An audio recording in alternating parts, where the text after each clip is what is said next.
Hello one and all, and welcome to the first round of the second season of the AOR Pro Mazda Championship from Interlagos. My name is Justin, and joining me this season for commentary is Joe. Yes, hi Justin, and hello to everyone at home. Well, this season is it's going to be fantastic, and it's a pleasure to be here, commentating on this season. And this season we've got 30 main drivers in the league and 17 teams, and the following 12 races this season, they've got such great potential to produce some great racing. Yep, it's going to be absolutely fantastic. Really looking forward to this season. It's going to be even better than last season, and last season was really, really great. After a thrilling 10 races last season, we crowned our first champion, with Kerry Nolden taking the title in the final race of the calendar at Silverstone. The first season started with a race at Laguna Seca, which was won by Nuka Rainen, followed by Domenico Demeno and Jordan Housen filling up the podium, all of whom are not participating this season, interestingly enough. We've got a grid of 29 drivers here for today's race at Interlagos and 17 teams ready to battle it out in this 36-lap race. But first, let's find out how they'll line up at the start with the qualifying report, starting with a side-by-side lap comparison with Fizzy.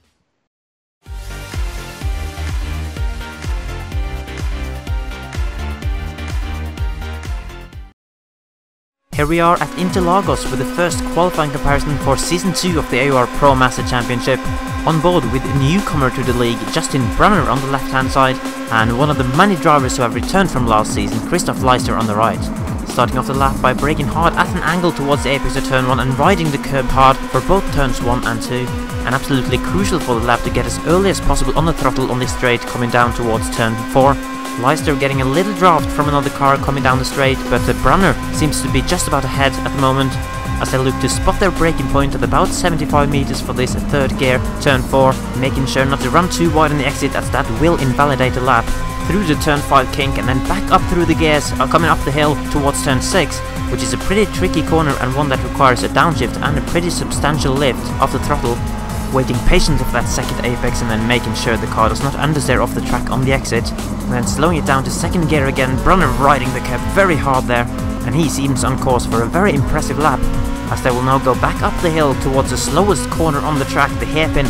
Brunner placing his car pretty much in the middle of the track, not taking too wide of an entry but keeping it tight, and that seems to have worked out for him. Now coming through the flat-out left-hander of turn 11, down towards the final braking zone of the lap and arguably the most crucial corner as it leads back onto the long main straight. Both drivers took a very wide entry and then got on the power early, and Brunner even has the benefit of a bit of slipstream from the car ahead as well, which can make quite a difference on this straight, as it's now just a case of keeping their foot down and waiting for the finish line to come around. And what you will see now, ladies and gentlemen, is a tiny difference between first on the grid and 24th on the grid. There you go, Justin Brunner with a lap time of 1:33.485 takes pole position in his debut race in the league, while Leister was 24 places further down despite his lap time only being a second slower. In other words, extremely closely matched here in qualifying. Now back to the main commentators for the full classifications. So for the first race of the new season, it's an American reserve driver on pole position after Justin Brunner put in a 1:33.485, almost a tenth faster than Kerry Nolden. Phil Reed starts his first race in the AOR Blue car in third, just behind his teammate, with Patrick White behind in fourth, and the rookie Jamie Fluke in fifth. Carbon Racing proving they will be as solid contenders this season, with White's teammate Gregor Reineck Jr. in sixth, sat right behind him on the grid. Row 4 is all ACR, with Gino Vandenbroek out-qualifying Teemu Valkjärvi by half a tenth, while the rookie Oliver Connor and former team boss Peter Newman round out the top 10. One of the rising stars of Season 1, Marcus Jensen, starts in 11th for his new team, followed closely by another rookie, Steven Chantal. Martinson could only manage 13th for the AOR Red team, with only a few hundredths separating him from Mittner, Lewis, and Blythe. Alexander Trowbridge starts in P17 with Andreas Merck just behind him, and rounding out the top 20 are rookie Daniel Morris and Season 1 driver Robert Plumley. Joshua Anderson, Neil Lukens, and Frederick Johansson will be starting in 21st, 22nd, and 23rd respectively, despite all three of them being within 1 second of the pole position lap time. Bringing up the rear are Leister, Saltalamakia, Imre, Robinson, Baxter, and Kager. That's your grid, and now it's time for the 36-lap race.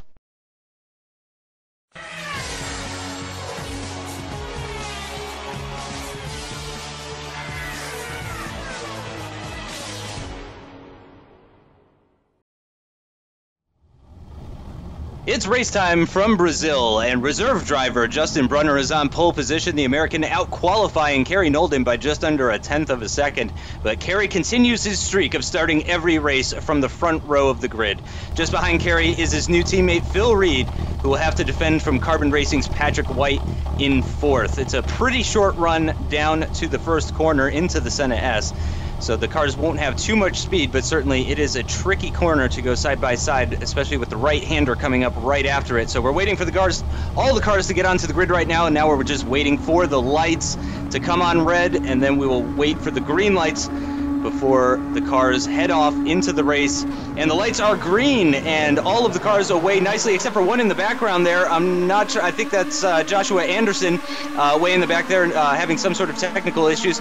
And all the cars now going into turn one. The top three all uncontested in their positions, all slotting into their starting positions. And it looks like there's been a little bit of contact. That's Phil Blythe and Harley Lewis, and it looks like one of the Conducci Racing as well, and Martinson into the wall as well at the exit of the Senna S. And it is all happening in the Senna S there now as everybody is heading down towards turn 4, and it's getting a little bit more spread out, but there's some more side-by-side action here. That was number 34 having a look at the inside, and it looks like taking a position as well. One of the ACR cars now coming under attack. I believe that's Timo Valkjärvi. Yeah, it sure is, at the outside of Ferradura there. And Joe, this is quite an exciting start to this race, although it's to be expected with a track like Interlagos. Yeah, you know, Interlagos in Formula One history has been very, very famous for its tight racing. And although there wasn't much happening in the top three further down the field, you can just see how close they are running to each other. And there we've got one of the British-Canadian cars looking down the inside of, I believe, one of the Red Devolution cars. And it looks as if he's holding it on the inside, though. And they look as if they are in pretty close formation still as we come towards the end of the first lap. And that was Pete Newman, in fact, who was holding his position. We're now up to the front of the race, and this is the battle for first position. We've got Brunner heading the Season 1 champion, Kerry Nolden, who's looking down the inside now into turn 1. And Nolden's going to be looking to take the lead of the Grand Prix. He's managed to claim the inside line into the Senna S. And he takes a beautiful line. He takes the lead of this Grand Prix. And very, very nice movement now. We've got some more action further back as, we've got quite a lot of cars who are just battling further down the field. And that's Neil Lukens there from the Team AOR Red, there's just a huge cluster of cars at this stage of the race, isn't there, Justin? And, it's looking as if it's going to be a great race. Yeah, absolutely. Really looking forward to all of this season. Some really nice liveries in here this year as well, as we're going to get a replay as we see Joshua Anderson there in the back, not able to start. He was way down in the back, though, so only a few cars really needed to avoid him. It looks like one of the cars really having to slow down to avoid hitting him, and we can see everybody going into turn 1. Fantastic camera angles we're seeing here, actually. And there's that contact between Harley Lewis and Phil Blythe. And there's Martinson heading off into the barrier at the exit of the Senna S as well. I kind of missed what this. Let's try and keep an eye on Martinson here. Oh, it looks like he was tapped by Harley Lewis during that incident. Oh, and then he got a big tap there from one of the Red Devolution racing cars, and it looks like that's what sent him in. And yeah, for Lewis, unfortunately, it was just contact with Blythe, but it looks like he received a little bit of a tap from the Conducci racing car behind him. I'm not sure which one that was, as we're going to get a replay now of what happened with Martinson. Yep, and he does get a tap from Morris there, and that sends him into the barrier.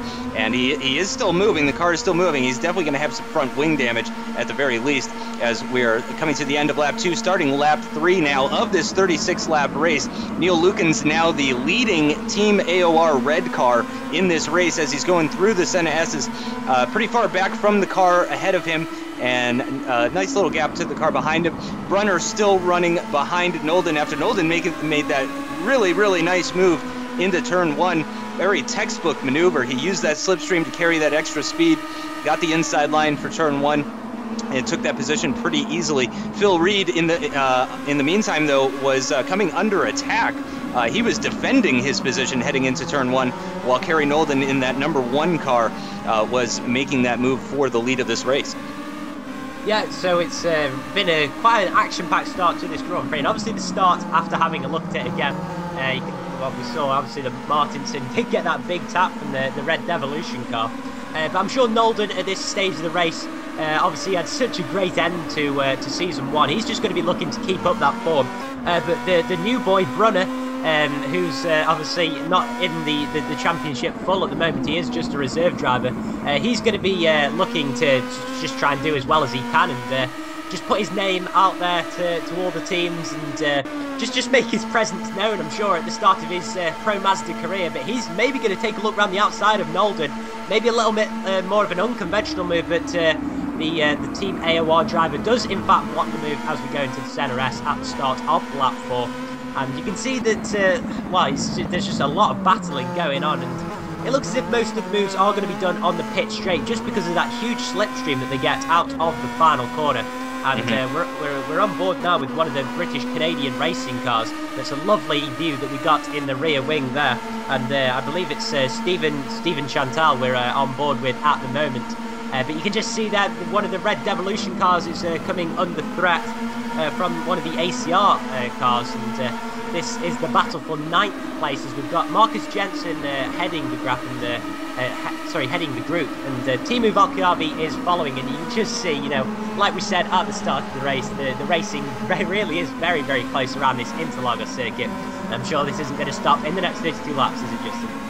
Not at all, and Marcus Jensen was one of the kind of stars at the end of the season last season. I almost said last year. Of course, there's 4 seasons per year. But here's Peter Newman coming under attack from Chantal at the exit of that corner. He's going to get a little bit better run, and he is going to stay ahead of Chantal for right now and turn his focus towards Valkyarvi. But no, Chantal coming back at him at the inside line for Jun Sao, and it does not look like, no, he's going to have to duck back into the slipstream, and he's got Alexander Trowbridge all over the back of him. In fact, there's quite a train of cars here that are all getting a slipstream off of one another, and here comes Trowbridge actually now down the start-finish straight. You got to be really careful. One thing I noticed with Justin Brunner last lap, it seemed that he ducked out of the slipstream a little too early, and that's why he really wasn't able to challenge it to turn 1. So you got to really try and stay in that slipstream for as long as you can and duck out at the last possible second, as multiple cars going side by side through the Senna S. That is fantastic to see. But Stephen Chantal, another one of the newcomers, a Canadian driver here today in the British-Canadian racing team, and he is having a look at Michael Midtner now. Or I'm sorry, no, that is actually Merck. That's Merck having a look at Midtner in the background there. Sorry, I'm getting confused by the new liveries. I do apologize for that. But yeah, there are a couple of guys that we know for sure from last season, both Midtner and Merck. Merck, I believe, with a podium near the end of the season. Yeah, he did get a podium near the end of the season. So certainly he's looking to continue that trend. But of course, very difficult race here. Very fast drivers. Seems to be even more competitive than it was last season, if you could even imagine that. And it does seem that Phil Reed has been brought back into this battle for the lead between Kerry Nolden and Justin Brunner. And I believe the battling possibly between them, they really only seem to be battling at turn 1, as you mentioned before, Joe. But even so, that does seem to have brought Phil Reed back into this mix. Yeah, you know, Phil Reed very much hanging on to the tail of Brunner. And I'm sure his teammates will be just trying to hold up Brunner as much as he can, and maybe try and get a 1-2 for the Team AOR Blue. And as we come through the Center S for the 6th time in this race, we've got one of the ACR cars. I believe it's Gino van der Broek, who's had a look down the inside, but the number 25 car, well, that's a beautiful move, it really is. And it's some great battling that we've had so far, and I believe it was Gregor Reinach who in fact got past. And now they're running 3 abreast nearly down the back straight, and once again the battling just does not stop. And that's a lovely move down the inside there from one of the Oracle racing cars, I think. And they're still running side by side as we come well into this middle sector. Van den Broek has been left right in the background. He's sort of been left for dust almost, and just could not keep up with his relentless pace at this moment in time. But now we've got Michael Midtner in the LM Rennsport car, who's taking a look at the back of this pack, as we're now riding on board with Alexander Trowbridge, who is in the Crekkan GP car. And you know, this pack just doesn't seem to be able to separate each other at the moment. And well, you've almost got a cork in the bottle at the front of each group. and all of them do seem to be able to hang on to the tails just by the slipstream on the straight, and then in that middle sector it's just very, very tight racing. But now, as we go back to the race for the lead of this Grand Prix, and Phil Reed, who's currently in 3rd position, may even be looking at the lead of this race coming into the Centre S. And Nolden looks as if he's currently got the position, but Reed looking round the outside of Brenner into turn 2. Nolden is most certainly going to be leading this Grand Prix come the end of the straight, and Phil Reed is in fact through on Brenner, so he moves up into a podium position. And there we can see Nolden streaking into the distance as we've got Michael Mittner out of the Grand Prix. Surely now, that was some big contact. But the battling just keeps on going, and we've got so much action at this stage of the Grand Prix. And it is currently an AOR 1-2. The blue team currently running 1 and 2 in this Grand Prix. Nolden and Reed as we now in the battle for 3rd, and Jamie Fluke has come through on Justin Brunner. So not a great lap for the Vortex Sim Racing car, as we see a replay of this incident between Chantal and Michael Mittner, and Mittner just came steaming down the inside, and wow, that was a huge impact there. And the British Canadian racing car, he must be absolutely kicking himself, because there is nothing Justin that he can do about that. Holy cow, what a way to start this season. You can see Chantel's just now thinking, what am I supposed to do from that? Oh, and there's contact between Gino Vandenbroek and Oliver Connor, and it looks like Vandenbroek locked a wheel or 4 and just slammed into the back of Connor. As you mentioned before, Jamie Fluke now up into 3rd place, got ahead of Justin Brunner very shortly after Phil Reed got ahead of him, and you really expected that's what Kerry Nolden was waiting for, was for his teammate to come up and start bothering the American for 2nd place, but really that has not allowed him to pull away whatsoever. And all 5 of these guys, all 5 of them actually, running in very close formation here as we are very rapidly approaching the 1/4 mark of this race. But Jamie Fluke now up into a podium position and running very close behind Phil Reed, of course, who is once again now part of AOR Blue team. And right now, AOR Blue leading up that 1-2. This would be the absolutely perfect way to start their new season, especially for returning champion Kerry Nolden. But Jamie Fluke, wow, and heading 3 wide into Ferradura, or just about heading 3 wide into Ferradura. And it does look like Teemu Valkjärvi is going to have to stay behind. No, is he going to grab the inside line? No, the next corner is a long left there. That's a very long left. So yeah, that's going to be a very tough corner to stay ahead in, and it does look like actually that it might put him under attack now. And no, he does hang on to that position. But as you mentioned, once again, several corks in the bottle, up and down the track, and everybody's broken up into these groups. Even the battle for the lead involves nearly half a dozen cars, and here they are now coming across to end lap 8 and start lap 9. And here comes Phil Reed on Kerry Nolden. Kerry Nolden's going to hang on to that inside line. Phil Reed's going to have to try and do it around the outside. And it looks like Jamie Fluke is looking to make it 3 wide. Not quite. Kerry Nolden breaks very late. Fluke now attacking Phil Reed. And I wonder if he's going to have the inside line now. No, he does not. Phil Reed hangs on to that 2nd place position. But man, I can only imagine what we've got in store later. I don't think anything has changed as far as regulations. Hopefully we can get confirmation of that. So we are still expecting everybody to pit just the 1 time, more than likely, and that is because of fuel restrictions rather than tire restrictions.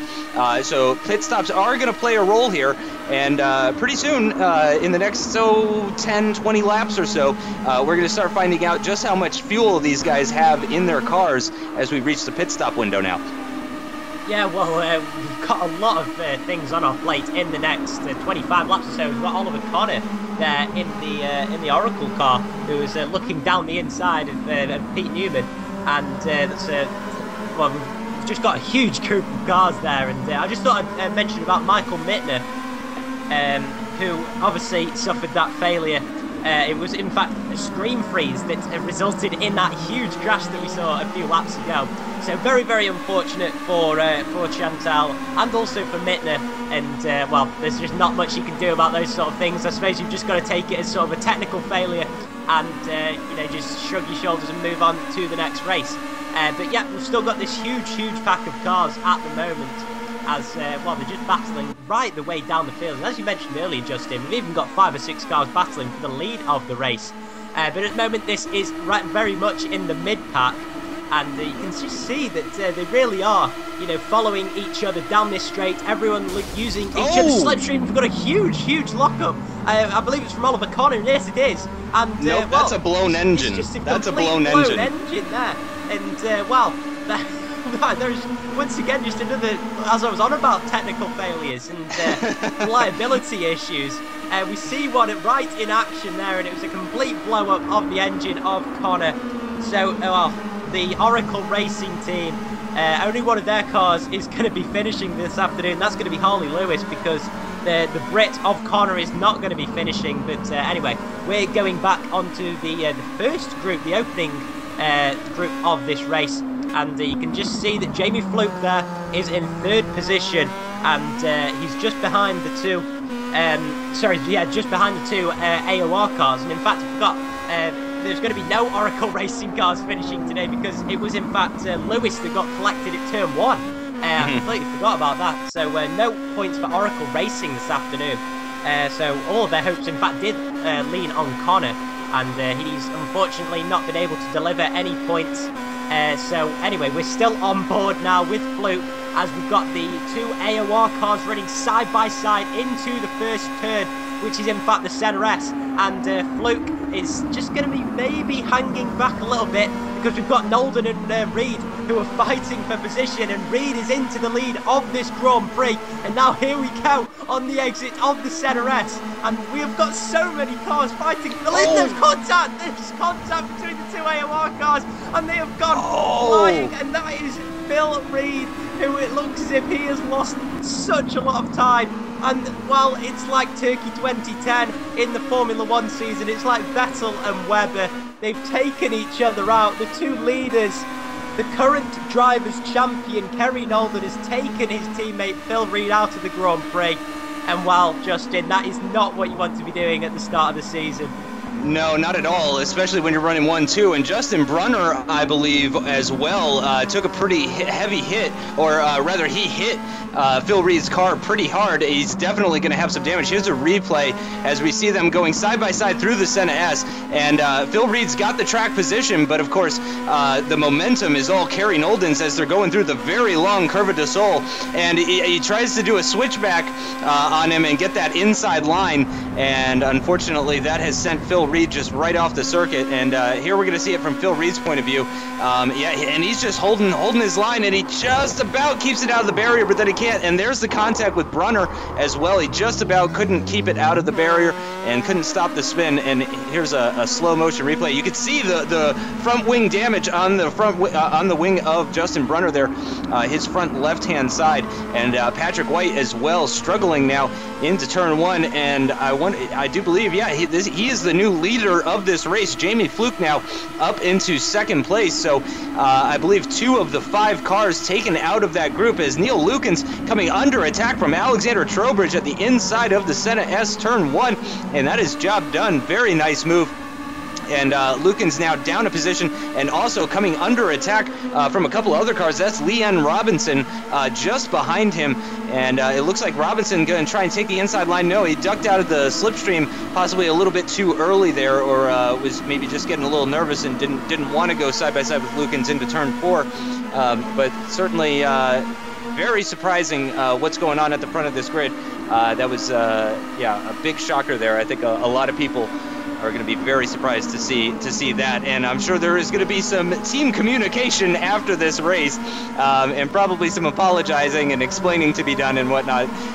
So I certainly don't envy those guys. And here's a replay now of Gregor Reineck Jr. making a move on one of the AOR blue cars. That is, oh no, and his engine has exploded as well as he's trying to make a move on Phil Reed into turn 1. And these guys showing just how hard they're pushing, as clearly they're just downshifting far too aggressively for the Senna S, and that is just blowing up people's engines. That is fascinating to see. Yeah, well, we've seen 2 already in this race, and you know, Reed is probably thankful of that because he's got quite a bit of damage to his car at the moment. Obviously, you know, going spinning and being off all 4 wheels is not going to help whatsoever. But this is the battle for 11th, currently led by Alexander Trowbridge and of the ACR Crekkan team. And as we go into turn 1, and well, we've got Neil Lukins there looking round the outside, and he's maybe going to try and hang it round there. No. That is the Willows GP car of Lee Robinson as well, who's joining the battle. And as we go down now to the end of the first sector, there's 4 cars running in very, very close proximity, but making it to the apex first. Looks as if it's Trowbridge, and we've got Robinson running wide. And Trowbridge now looks as if he's just about got the move done, but even though he went off the track, it looks as if Robinson's hanging it in there, and he's made the apex first, and then run this sweeping right-hander, which really is a beautiful corner to take in one of these cars, and he makes it to the apex first. And wow, that was some fantastic battling there. Yeah, that was fantastic from Leon Robinson. 2 positions in the space of about 5 or 6 corners. That was really, really nice stuff as we got that fantastic battle with Neil Lukins going trying to get his position back just 1 lap later after he lost that position. But here we have Patrick White once again, the new leader of this race. It does look like, yep, Jamie Fluke's still... Oh, and Justin Brunner has gotten in the grass under braking for turn 1, and that is going to drop him back down once again into 4th position. So starting from pole and after leading for about 1 lap, Justin Brunner once again finding himself in that 4th place position and behind Kerry Nolden, who is still hanging on to that 3rd place position. And here we have Robinson, Trowbridge, Morris, and Lukins. Lukins messing up turn 1. It looks like he's going to lose a couple more positions. And unfortunately for Lukins, who is the only remaining car, I don't know if we mentioned this before, but Martinson was out of this race at turn 1 of lap 1. Lukins, the only AOR red car still remaining in this race, and he is struggling. Yeah, obviously AOR's hopes, or sorry, Team AOR Red's hopes are all pinned on Neil Lukins. And it's not been a great day for the AOR teams, has it? Obviously, Nolden and Reed coming together at the exit of the Senna S's. So Lukins sort of is going to have to almost pick up the pieces for the AOR team. Although Nolden is currently hanging on to the back of the lead group just about at the moment. And yeah, we've still got a lot of battling throughout the field. And there is Nolden, who is just behind the Red Devolution racing car of Fluke, I believe. And yeah, they're going on to the start of lap 15 now. So we've just had such an action-packed first 15 laps. We're not even halfway through this Grand Prix yet. And we've already had blowing engines, teammates coming together, turn 1 incidents and what have you. But there were some physics changes in the off-season, which I suppose could have resulted in a few failures that we've seen so far. So warmer engines at the start of the Grand Prix and also some suspension changes have gone on. So those are the only real changes that we've seen from Season 1 to Season 2. But this is still the lead group of cars as a Fluke runs a little bit wide there, and leaving the door open was Patrick White there, and it looks as if Fluke has indeed got the move done, but no, he's going to hold it on the inside is Patrick White, but going around the outside is Fluke, and you just don't know who's going to emerge from these corners in the lead of the Grand Prix. Hitting his apex is White, and he's just about made it into the lead of this race. And this is some brilliant defensive and attacking driving that we're seeing. All of the drivers just trying to outsmart each other, and Nolden is sort of hanging back a little bit at the moment, maybe just sort of analyse the situation, and maybe if the 2 cars ahead of him do sort of come together, or you know, have some kind of incident, then Nolden may just be able to slot back into the lead of this race. He's not going to want any more contact as he had earlier on in the Grand Prix, but yeah, we've got some great battling still going on for the lead. This is, yeah, fantastic racing as Fluke now grabbing the inside line, actually. Patrick White not defending the inside line too hard for turn 1. I'm not sure if this is strategy or if he's trying to maybe retake the position into turn 4, but he's going to try and hang it around the outside, and he does very beautifully, actually. Fluke being very respectful. Patrick White taking that line. Fluke running a little bit into the grass there. That is going to cost him a position to carry Nolden and possibly drop him into the clutches of Justin who is running not too far behind him there. Running very, very close is Justin Brunner in that 4th place position, who seems to be coming back into this race now. Again, running very wide there, getting all 4 wheels just about off the circuit, but I don't believe that counts as an extension within iRacing, so no worries there. But once again, Patrick White still hanging on to this lead of the race. And I mean, just going back to last lap when they were coming through this exact corner right here, I think Patrick White knew that if Fluke was able to hang it around the outside of that right-hander, that he was not going to be able to defend the position at the following corner. That left-hander is just so long, it's so hard to try and keep it around the outside of that corner, and he executed everything beautifully and took that racing line into the long left-hander and was able to hold on to that position. Just really, really good, respectful racing we're seeing from these guys here, as Lukens still running behind the Red Devolution car and getting a little bit of oversteer there, and I wonder if Lukens is maybe having to think about possibly overtaking and seeing if he can gain some of these positions back that he's been losing. Oh, and something's happened to Robinson. I'm not sure what happened there, but I mean, he was at the lead of this group and then has dropped down now even behind Lukens, actually. I'm sure that was happening while there was something going on at the front. There seems to be always something happening at the during these races, and again, some side-by-side action. Nope, and it looks like we might. No, I thought we were going to see a pit stop there. Just seeing lots of weaving though. Lukens here running just behind as they're going to go side-by-side into turn 1. And no, it does look like he's going to have to settle back is Alexander Trowbridge and hang on to that position behind Morris. And Robinson, though, getting a little bit of a run on Lukens here. I wonder if Lukens is going to defend the inside line for turn 4. Robinson getting a very nice slipstream, and it does look like is Trowbridge going to be able to do it? And he has done it. And he has taken that position. Is this still the battle for 9th? I think it might be, actually.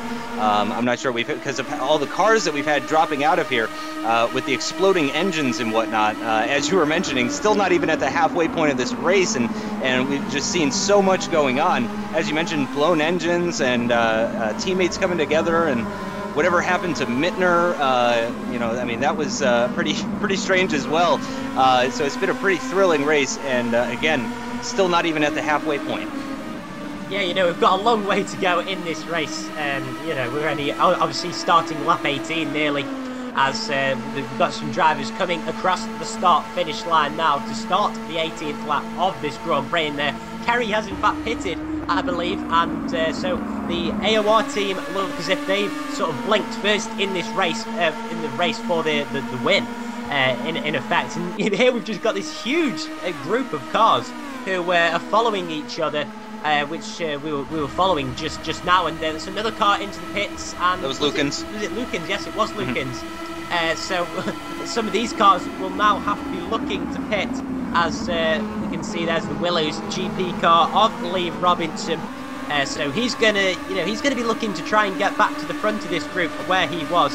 And of course we've got Trowbridge and Morris, I believe, heading this group at the moment. So it's Trowbridge leading the train, and we've got also Daniel Baxter as well, and Christoph Leister. Christoph Leister as well on the back of the group, and running wide there is Fluke. Morris, but he does in fact manage to hold his position, and now we've got one of the British Canadian racing cars who's looking down the inside. That's Daniel Baxter, but Lee Robinson holding on to his position, and he's maybe going to look down the inside, and you just don't know where to look in this race, because 1 minute you're gaining a position, the next minute you're under threat of losing one, and it really is difficult to sort of know where to place the car, I'd imagine, as Robinson takes a very wide line into that corner, maybe taking a look around the outside and try and sort of pull a dummy move on Morris. But we are now at the halfway stage in this Grand Prix as we end the 18th lap and start the 19th lap. So 18 laps left remaining in this Grand Prix. We've still got some battling, and a lot of cars are still left to pit, as we see a replay here of Phil Blythe coming into the Center S, and he just gets a little bit too much on the curb maybe, and then he just runs straight into the wall. So it all started from getting a little bit too much curb into turn 1, and that turned into running wide into turn 2 and running into the wall on the exit. But we're on board now with the Willows GP car of Lee Robinson. once again, you know, on the back of this group where most of the battling has in fact been occurring, you know, in this group, just because there's so many cars that are attached to it. But Robinson is just going to be looking to maybe catch up with Morris in that Red Devolution car, and I'm sure at the moment he's a little bit sick of looking at that Red Devolution car. Yep, yeah, for sure. Yeah, this is a very, very interesting ongoing battle, which is now for 7th position. It's no longer a battle for 9th position with all the issues that have been happening at the front of the grid. So this is now the battle for 7th position. And as you mentioned, Leon Robinson probably very, very sick of looking at the back of Morris's car here. You got to say, though, it's looking pretty good for Red Devolution. Currently, their car's running in 2nd and 8th at the moment. Certainly a good start for them so far, as we're just now past the, the Red Devolution GP team they're driving for, of course. There's Red Devolution Racing and Red Devolution GP. They are driving for the GP team, are Fluke and Morris. But again, currently running in 2nd and 8th, so it's looking pretty good for them. Robinson is the only Willows Grand Prix driver in this race, and he is currently in that 9th position spot, so just inside the top 10. Patrick White still leading from Jamie Fluke. Haven't seen really any overtaking attempts recently. Oh wow, and Jamie Fluke has run very, very wide at turn 4. That is a huge mistake. He still has not rejoined the track, and he's going to rejoin right next to Justin Brunner. Looks like they're going to be going side by side into Ferradura, and I wonder who came out on top of that one. Robinson, though, now having a little look at Morris. Morris is going to defend the inside line for turn 4, and it's another left-hander right after that, so really the inside line is the one that you want to take, and Robinson gets a little bit on the AstroTurf there, a little bit of oversteer, and once again Morris defending the inside line. It really seems that Robinson has the pace to overtake him, but just some really nice defending from Morris is keeping him behind and out of his face, and of course all this battling bringing Baxter right into this fight, as well as Leister as well. This was a battle for 6th, though, but because of people pitting, this is now just a 4-way battle, although it looks like there are more cars catching up. Is Patrick White heading into the pits? Yes, he is heading into the pits. Of course, the racing line going over the pit entrance, so it's a little bit difficult at times to see who is pitting and who is just going flat out racing. But here comes Morris through Junsao. Robinson very, very close behind him, followed by Baxter as well. And this battle continuing again as we come to the end of lap 20. These guys are they're coming to the end of lap 20, and I wonder, are we going to see anybody pitting? And Robinson pits. Looks like a very, very last minute decision, for Robinson to pit there, and it looks like Baxter might be coming under attack. No, he does not come under attack from Christoph Leister. He is able to take his normal racing line through the Senna S and see if maybe he can catch up to Morris, although it is a pretty significant gap, which means Baxter here might be coming under attack, but no, actually, Brunner did come out ahead in that battle when Jamie Fluke went really, really wide and rejoined the track right next to him, so Brunner now up into 2nd place, and certainly what happened between them is going to help Phil Reed significantly, as he's already in the pits. Of course, he's going to have to worry about traffic, but you got to say it's looking pretty good for Phil Reed right now. Although we also haven't seen what's going on with Kerry Nolden, who did pit earlier as well. So it's going to be interesting to see where all these guys come out of when they come through their pit stops. Yeah, it really is, and we've got so much battling still at this point in the race. But the pit stops could very much sort of sort the field out a little bit, and it may make some people climb up the field, and it could either prove an advantage or a disadvantage to Nolden. But here we've got the battle for 1st place, and it's Brunner against Fluke, and we've got Fluke making that apex first, and now it's a lovely, lovely move. And here we've still got the battling, as Brunner is going to be looking to take that slipstream. And as we go towards the end of the 1st sector, he's maybe going to make a move down the inside. It'll maybe force him into a mistake, and no, they do remain in close formation, and Fluke does remain in the lead of this Grand Prix at the moment. And Patrick White, in fact, joined ahead of Morris, Baxter and Leister. So Nolden is, in fact, just behind that group of cars. So Patrick White, I guess you could say, is the effective race leader, although it could be one of these two. Should they put in good enough laps at this stage of the race, of course, they will be on lower fuel at this stage as well. But here we've got this battle, which has been going on for a long time in this Grand Prix, and as usual, we've got Robinson in the Willows car at the back of a train of cars. He just doesn't seem to be able to make his way through to the front of a pack, or at least he hasn't for a good few laps. But he's on the back of the ACR car of Valkyarvi, I believe. Yeah, I think he pit. I think Valkyarvi pit. Yes, we should probably explain it. Yes, there's confirmation. It is Valkyarvi. So they're running towards the towards the middle of the middle sector, and heading the train of cars, I believe, is one of the Red Devolution cars. Morris. It is Morris, indeed, yes. So the 7-7 car in the Red Devolution GP car. Yeah, no. You know. Oh, I'm sorry. No, that's Marcus Jensen. I do apologize. Morris must be behind. Yeah, Morris is behind Robinson. Wow, this again, as we've been saying, there's just a lot happening. It's hard to know exactly what's going on at all times. But yeah, that is actually Marcus Jensen that's ahead of Timo. I do apologize. Yeah, you know, we just, you know, it's so difficult to keep up with it. And of course, it is the first race of the season as well. So, yeah, we're still getting used to the liveries and what have you. And you know, there's so much battling. I guess it doesn't really help for the first race of the season, but we're not going to complain.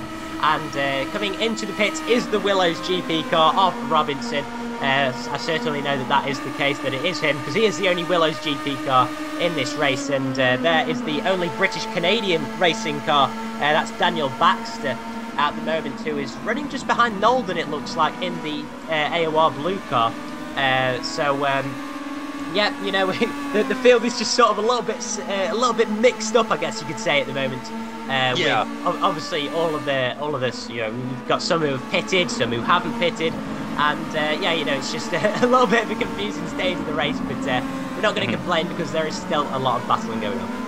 Yep, yeah, I do apologize. It looks like that may have been actually Pete Newman that was running behind him in the number 58 car, and not Morris. We're getting word that Morris may have actually pitted.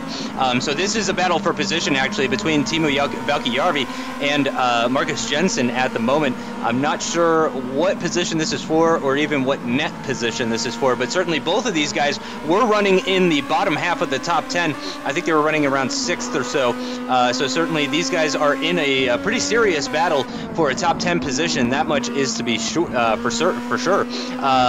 Nobody is going to be able to zero stop this race, as we mentioned before, and mentioned all last season, and that is indeed Pete Newman, as we get a fantastic shot of Peter Newman's car all over the back of Timo Valkyarvi, and instead of focusing on Marcus Jensen ahead, it looks like he's going to have to defend from Marcus's teammate Pete Newman, as Valkyarvi is going to have the inside line for the Senna S, and it does look like he is going to hang on to that position, but certainly that is not going to help him in his quest to catch Marcus Jensen up ahead.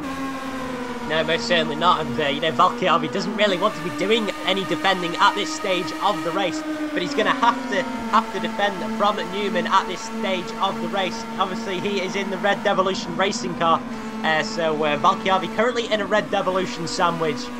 Well, as he runs wide there off the circuit and onto the AstroTurf, Newman says, "Thank you very much, I'll take that position off you."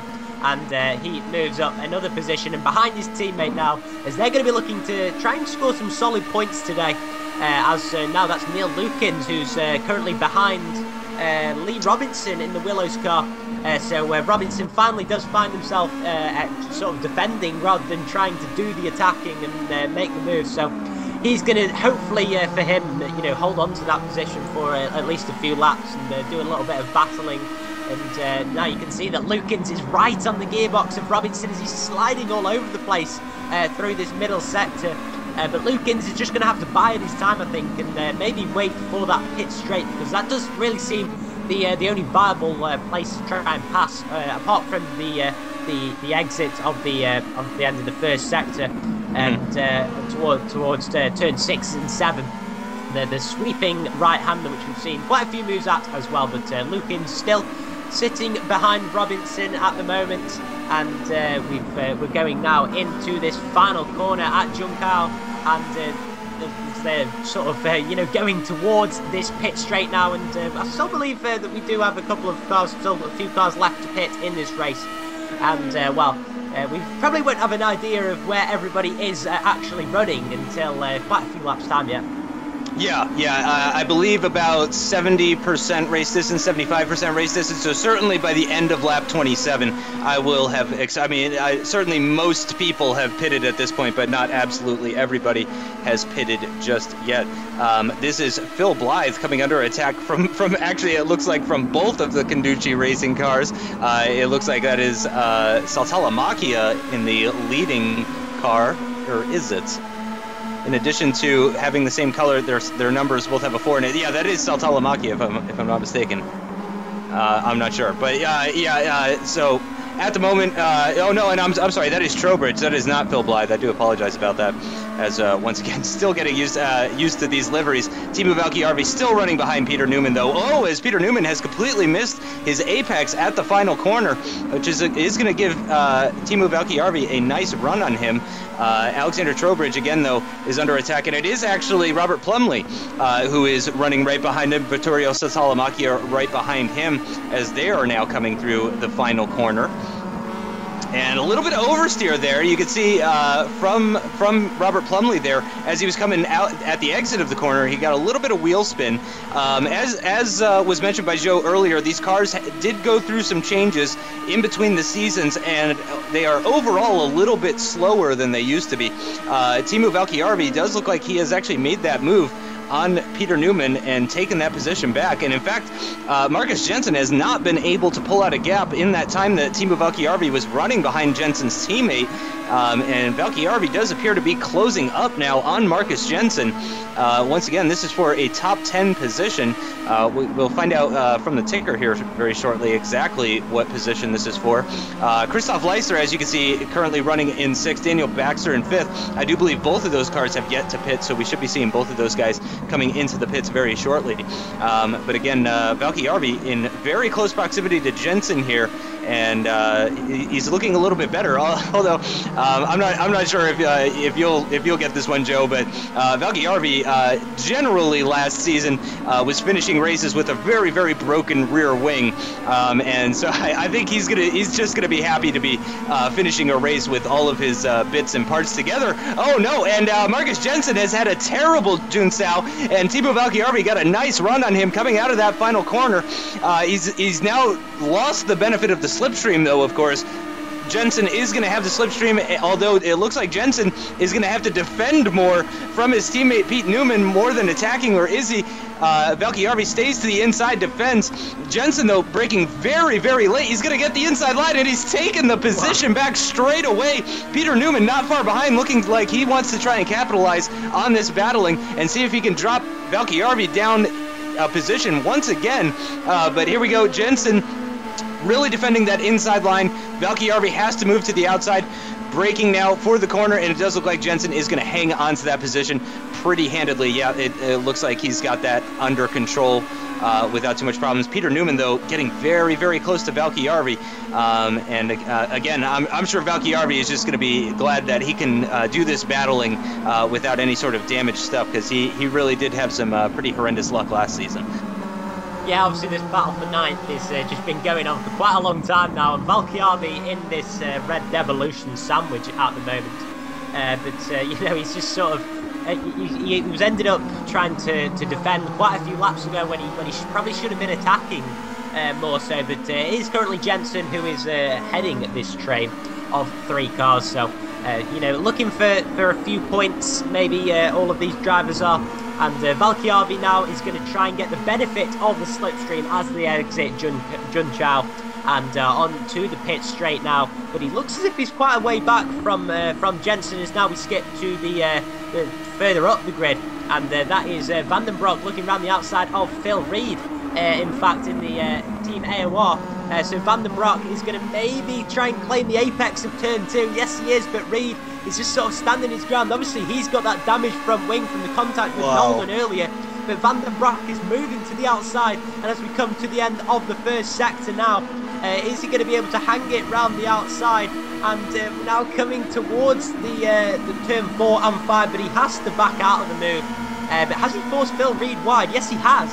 And now as they run through turn 5 and towards turn 6 and 7, it looks as if Van den Broek has got the move done. Is Reed going to have anything to fight with? No, he isn't. As Van den Broek now takes the position, and that is a fantastic move from the British driver. And, you know, the two Brits have, well, they're not done yet. They're definitely going to be battling in these next 8 laps of the race. So we've got a very, very good last 8 laps in store for sure. As now we're back on board with Valkyarvi in the other ACR car. So yeah, you know, both of them are in quite a few battles at the moment, and it's going to be vital for them to try and make up as many positions as possible if they want to do well in the teams championship. As there we see it is Jensen, in fact, who is still ahead. As now we are back on board with one of the Conducci cars. As yes, it is Robert Plumley in the Conducci, so he's going to be looking to make up positions, and these final 7 or 8 laps of the Grand Prix, maybe a little bit of desperation will kick in, as they're going to try and just sort of make up as many positions as possible. Valkyarvi still involved in this battle with Jensen, so he's going to be looking to try and take this position. And the Red Devolution racing cars, they'll be kicking themselves if they lose out on that battle. As Phil Reed moving down the inside of Van den Broek on that turn 4. But Van den Broek's just hit his rear wing on Phil Reed, who just seems to be getting into all the battles and what have you this race. Van den Broek still looking round the outside as we come into the middle section. There's been so much battling through this part of the circuit. A part of the circuit which you wouldn't expect cars to be running side by side for sure.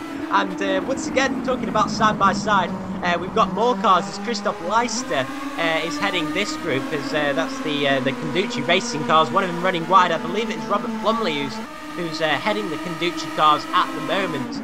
And yes, we've still got Leister heading this group, and that's someone in the pit lane, is it? I can't quite see who that was, but it was someone exiting the pit lane. Nonetheless, it was Leister just came out of the pits. Sorry, yeah, Leister has just come out of the pits, so he's just sort of joined right into the middle of this group. Probably not what he would have wanted to do, but nonetheless, Plumley is now leading this group, and that's Brunner and Fluke in the pit lane at the moment.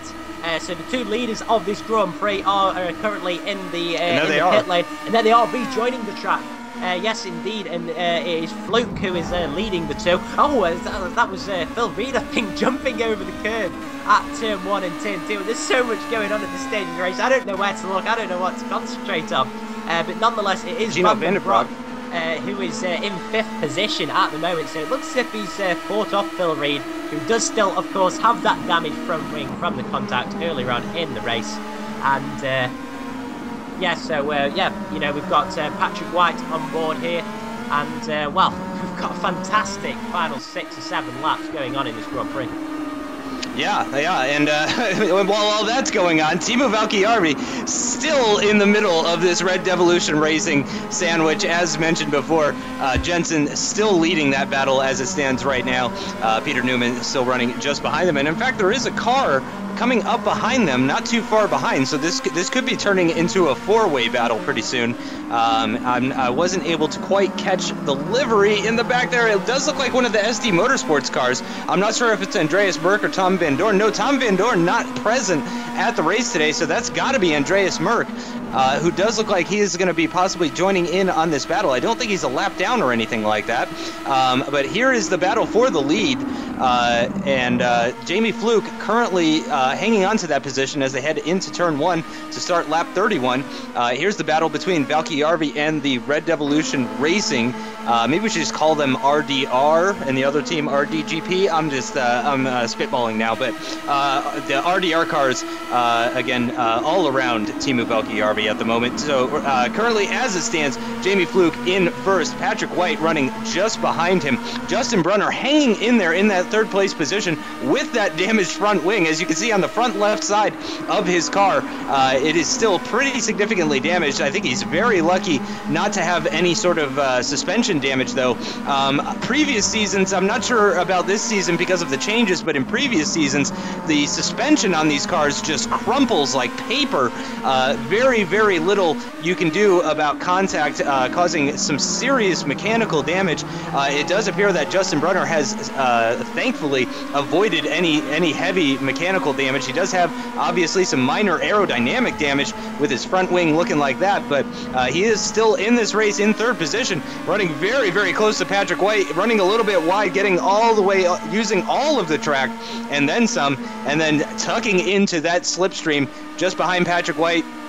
Not many laps remaining, coming to the end of lap 31. There's only 5 laps left in this 36-lap race. Jamie Fluke leading this Grand Prix at the start of Season 2, and obviously I don't think Fluke was in these races last season. I'm not sure if he joined at any point. Hopefully we can get some information about Fluke, but certainly not a name that we've talked about fighting for wins before. Yeah, this is his first race. So out of the top 3 drivers, we have 2 debutantes, and one of them is American, and that's absolutely amazing, and I'm really stunned about that. For sure, I would have expected Kerry Nolden to be somewhere in the top 3 in this race, and of course, the AOR Blue team, who were once running 1-2, certainly not anymore, as Phil Reed still stuck behind Gino Vandenbroek, who, I gotta say, Gino running very, very well in this race, really showing that he's got some fantastic racecraft, pulling some really, really nice moves, defending very well as well, running very, very well. Gino just seems very, very much at home, much more comfortable in the car than he did last season. Yeah, for sure. I mean, fighting off Phil Reed is, it's no mean task, as we've now got on board with Patrick White. So this fight for the win of this Grand Prix is going to be fascinating, as we've got just 4 and a bit laps left remaining in the Grand Prix. I believe Nolden is around 3 or 4 seconds behind in P4, so this group of 3 cars is probably going to be a little bit too much for him to catch. So I think he's probably going to have to settle for P4 at the start of Season 2 for the Season 1 winner. But here, Patrick White maybe looking down the inside, but now Fluke, the debutant, who is currently leading this Grand Prix, just makes his apex, and he hasn't really made any mistakes. When he's been under these high-pressure situations, Fluke just seems to have kept a cool head in recent laps, but now this is where you sort of make your money when you're a racing driver. The final 4 laps of a Grand Prix, you've got to sort of keep a cool head, hit all of your apexes, and try and fend off the competition behind, no matter what they throw at you. And maybe we could see maybe a few dummy moves coming, as I said a few laps ago, desperation starts to kick in, as James Allen said back in 2008 around this circuit when Lewis Hamilton was fighting for the World Championship. But it is a circuit very much that there isn't many overtaking zones as such in the middle of the circuit, but you've got the pit straight and also the run towards turn 4, which are the main overtaking opportunities. And this section of the track that we were on just then was the section where you're running in close proximity. But here is the incident on lap 31 between Newman and Valchiavi. Newman just took a look down the inside of Valchiavi, and that is Valchiavi surely out of this Grand Prix. No, he does seem to be able to just about get it going, but it's certainly compromised this race. And now we've got Lee Robinson, who's running behind the Lucans, and oh my word, they've come to blows. And that is such a shame for those 2 drivers who have been battling for a large majority of this race. Yeah. And Lucans doesn't look as if he's able to get going, but now we're joining back again with the battle for the top 3. Neither of these drivers have ever won a race, as just getting news that Valchiavi in fact had to make a lengthy pit stop after that. And now we've got Phil Reed, who is going down the inside of Vandenbroek, who's been defending for so much of this Grand Prix. And yes, Lucans was indeed out of the Grand Prix, and Robinson did manage to carry on, in fact, although he was the instigator of that incident. And there's just 3 laps left in this Grand Prix, Justin. I can't wait to see the end of it. Yeah, it does look like Jamie Fluke as well, pulling out a little bit of a gap on Patrick White there, who might be coming under attack from Justin Brunner as well. So it's looking pretty good for Fluke at the moment as we are rounding up lap 34, getting very close to starting the penultimate lap of this race. And there is Kerry Nolden in the background there. But as you mentioned, he does seem very firmly out and away from this group. Of course, too far away to be getting any sort of slipstream or anything. So pretty much any sort of time that he is maybe gaining in the corners, he's going to be losing out at least to second and third to Patrick White and Justin Brunner. He's going to be losing out on the straight to those guys as they are getting a very nice slipstream from Jamie Fluke. And here we go as we come to the end of the lap to start the penultimate lap of this race. Jamie Fluke has a pretty nice lead over Patrick White. Doesn't look like he's going to come in under threat. I noticed in previous laps, Jamie's approach here is usually to just kind of stay in the middle of the track as he comes into turn one, but this time actually defending pretty heavily, and Patrick White just slips right around the outside. Jamie gets a little bit of a better run at the exit though. Is he going to be able to challenge? He's going to tuck into that slipstream as they're coming out of Curva do Sol. The very long run down towards turn 4 now. Jamie Fluke with the inside line. Of course, turn 5 also a left-handed corner, so whoever has the inside line here definitely has a little bit of an advantage. Patrick White, though, carrying a little bit more speed through there. Is he going to be able to pick up the slipstream here and maybe contest into turn 6 at Ferradura? He's got the outside line for the corner. Jamie Fluke does look like he is going to hang on to that position as it's sort of a double right-hander there. It is technically 2 corners, 6 and then 7, although you really don't stop turning the wheel until you're safely at the exit of 7, and of course got another right-hander very shortly after that at turn 8. But Jamie Fluke holding on to that position just barely, and it looked like he did in fact, he had lost the position going through Curva do Sol, but was able to get that back with the inside line at turn 4. I'm surprised Patrick White didn't try and defend that inside line a little bit more aggressively as we're coming to the end of the lap now through Junsao, up the hill for the final lap of this race. Justin Brunner still running very, very close behind them. It's very nice to see the American with some very nice racing respect. He's not making any sort of dive bombs or anything like that. He definitely seems like a good fit for the league, and I'm hoping to see him as a full-time driver. Now, as Jamie Fluke and Patrick White head side-by-side into turn 1 for the final lap of this race, Jamie Fluke edges him out, but Patrick White, of course, very close behind him, and he's now going to get that slipstream. Yeah, well, this battling just keeps on continuing. It started on lap 1, and it's going to end on lap 36, unfortunately, for us, as Fluke now looks as if he's going to maybe take the inside line, but going around the outside is going to be Patrick White as they come through turn 4 and turn their attentions towards turn 5 and turn 6, the sweeping left-hander which turns into a right-hander now, and Patrick White has just about claimed that apex for turn 6 and turn 7. And Brunner, I wouldn't discount him from this battle either, as he looks as if he's holding on to the tail of these guys. But Patrick White now surely is going to be, he's definitely in prime position to take this race victory. He's just got to get a nice exit off turn 14 at Junchao, and he should be able to win this race as Brunner looks down the inside, but he's not making any sort of rash move. He's trying to show as much respect for Fluke as possible. Maybe going to take it around the outside. No, that isn't going to happen. And Patrick White now looks as if he's got enough of a gap to take the win of this Grand Prix, because Fluke was too preoccupied in keeping Brunner behind him. So now as they run towards the line on the exit of turn 15 and now off towards the line, it looks as if Patrick White is going to take the victory of this first race of the AOR Pro Mazda season. He does indeed. Patrick White wins the Brazilian Grand Prix, and wow, Justin, what a race.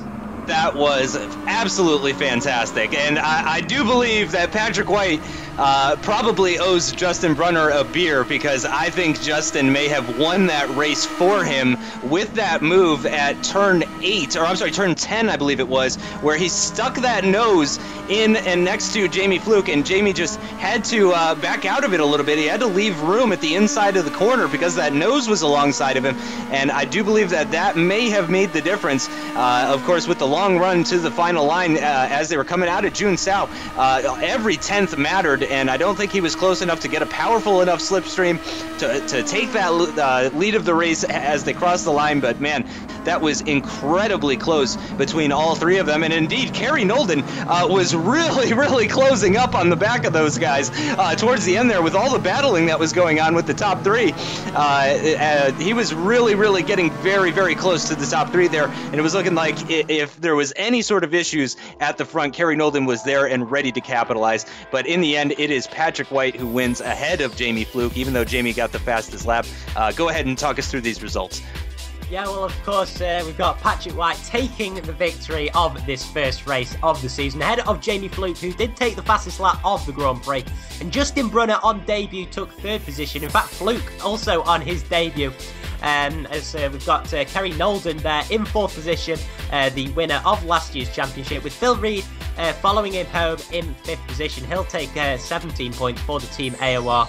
So that is, 36 points for the Team AOR Blue, as Gino Vandenbroek, a fantastic drive from him. Unfortunate not to keep Phil Reed behind him. He was in sixth. But there you've got Daniel Baxter for the British-Canadian racing team. Obviously, only one of their cars managed to finish this afternoon. He took home 10 points with Christoph Leister. Could have been a lot better afternoon for him, but he only managed 12th. With Lee Robinson there, unfortunately, he got into a tangle near the end of the Grand Prix. He was in 15th, and Teemu Valkjärvi, what a good afternoon it could have been for him. Unfortunately, only 1 point for him, down in 20th, with Alexander Trowbridge only managing 19th for the Crekkan GP team. You also got Saltella Marcia for the Conducci racing team, who could only manage 17th for them. So 4 points there. And Neil Lukins, unfortunately, no points going to the Team AOR Red this afternoon. He could only manage 21st. And of course, Martinson DNFing on the very first lap of the Grand Prix. And we've got Harley Lewis down there who didn't manage to get past the first turn either. And also Joshua Anderson, who stalled on the grid, and Michael Mittner, who went flying, and there's just so much going on in this Grand Prix that you can barely remember what happened in the opening laps of the race, of course. And Justin, I'll let you take us through the Drivers' Championship. So yeah, obviously it looks very similar to the race results, with Patrick White now in the lead of the championship, kicking off his second season of the AOR Pro Mazda Championship in style with that solid 30 points ahead of Jamie Fluke's 26. Justin Brunner picking up 23. Very happy for him, of course, since I'm American, and he's the first American to race in the series, so I'm very happy to see him getting a debut podium, much like Alexander Rossi did in GP2. If I'd like to point that out. Kerry Nolden, though, last season's champion, in fourth position, with his teammate though Phil Reed in fifth, just behind him, of course, after he pipped Gino Vandenbroek, which was some fantastic racing, possibly the best racing out of all of today. I gotta say, the battle between those two guys was truly fantastic. Really impressed, and that's really saying something, because there was a lot of racing going on today. As we mentioned, Teemu Valkjärvi picking up the final point way down there in 20th. I guess maybe I commentator cursed him when I talked about his rear wing from last season, but Teemu at least picking up a point there, pretty far away from his teammate. It was looking like it was going to be a double points finish, or it was a double points finish, but it looked like both of the ACR cars were going to finish in the top 10. Unfortunately, that did not happen, though. Very unfortunate for Teemu Valkjärvi, though, who also, though, put up some fantastic racing against the RDR team, Red Devolution Racing. Some fantastic stuff between them. As we saw before, Neil Lukins currently in 21st as the highest ranked driver who has yet to score. I'm sure he'll be looking to turn his luck around. Again, Martinson, as we mentioned, not scoring today. Very unfortunate. I'm sure a lot of people, a lot of viewers are going to be very disappointed to see that he wasn't able to make it past that first or second corner, depending on how you look at it, really the second corner. So that is very unfortunate. Joshua Anderson did have a technical issue, which is why he was not able to make it off the grid. So no one needs to worry, no medical issues or anything like that. He just did have a technical issue, and that's why he was unable to get off the grid. So that's how it's looking for the singles championship, but let's take a look now at the teams championship. Yeah, we've got the Team AOR Blue, who are leading the teams championship, and although they did come together, they still did manage to take home 36 points, and they're leading the RDGP team, Red Devolution GP, of Jamie Fluke and Daniel Morris, who of course also had a very strong race, and Carbon Racing are in third place there on 30 points. with the RDR Red Devolution Racing team in 4th place. So the Red Devolution teams are looking very good at the moment, with Vortex Sim Racing, which is obviously Justin Brunner, obviously his team in 5th place. And there you can see Team AOR Red still yet to get off the mark. The same goes for the 7-3 Motorsport of Phil Blythe. And the Oracle Racing team, of course, another double DNF for them, as we mentioned earlier on in the GP. So Team AOR Red and Oracle Racing will definitely be looking for better races next time out.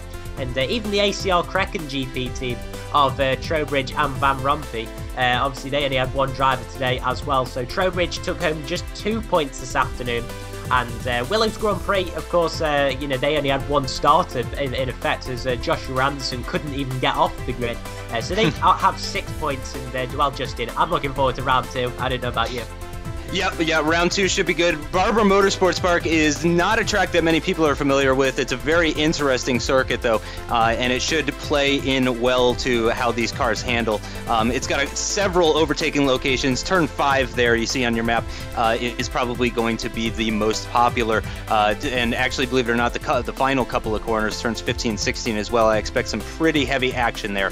But very, very happy with that first race. That was truly fantastic. We had a number of incidents, a couple of engines explode, some teammates coming together, some cars slamming into the barrier at high speed. I mean, it had a little bit of everything there, as we get a nice slow motion shot of Phil Reed's car doing a 360 midair. But yeah, that was fantastic, and I'm looking forward to the next one, and I'm looking forward to doing more commentary with you, Joe. Yeah, same with you, Justin. I'm really looking forward to round 2. Obviously, the Barber track is one that I'm not familiar with personally, but I'm very much looking forward to it. And yeah, I'll see you guys next time. So yeah, I'll see you then.